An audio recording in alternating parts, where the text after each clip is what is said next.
Bhadrak ग्रामांचल police हाथ में 4 highway लुचेरा बड़ लुट पर योजना बेले माड़ी बसिला पुलिस। भद्रक ग्रामांचल थाना राणीताल निकट में घटी एभली घटना।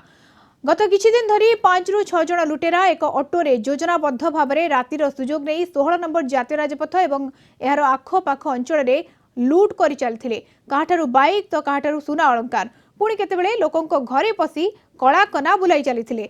गतकाली विलंबित राति चरंपा अंचल एक लुट्र योजना करुवा बेले यहां पंड करिछि भद्रक ग्रामांचल पुलिस।